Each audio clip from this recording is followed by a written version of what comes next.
Monsieur le ministre des Finances et du Budget, Mesdames et Messieurs, chers collègues, chers amis,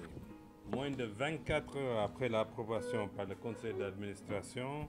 de la Banque mondiale, nous sommes ici pour célébrer la signature d'un accord pour l'appui budgétaire le plus important jamais accordé par la Banque mondiale au Sénégal en financement de politiques de développement pour une relance durable et équitable d'un montant de 300 millions de dollars. Cet accord est le fruit d'un travail de longue haleine des équipes de gouvernement avec l'appui de la Banque mondiale, un effort qui s'est étalé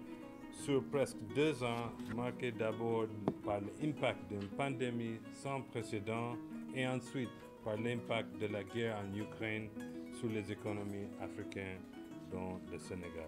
C'est avec un immense plaisir que je procède aujourd'hui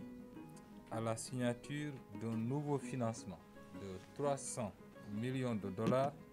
soit près de 190 milliards de francs CFA, sous forme d'appui budgétaire décaissable en une fois, avec le directeur des opérations de la Banque mondiale au Sénégal, mon ami Nathan Belleté. Il s'agit de la plus grande opération budgétaire jamais réalisée dans l'histoire de la coopération entre le Sénégal et la Banque mondiale. Alors que notre pays s'apprête à accueillir en juillet 2022 le lancement de IDA 2020, nouveau cycle de financement de la Banque mondiale durant les 3 prochaines années pour ces pays membres, ce financement exceptionnel témoigne de l'excellence des relations que nous entretenons avec les institutions multilatérales, notamment les entités du groupe de la Banque mondiale. Ce financement a été porté à 300 millions cette année, suite aux échanges approfondis entre son Excellence, Monsieur le Président de la République du Sénégal, Macky Sall, et le président du groupe de la Banque mondiale, M. David Malpass, au cours de son séjour au Sénégal en mars 2022, sur les mesures de mitigation de l'impact de la crise géopolitique en Europe sur les pays de notre continent.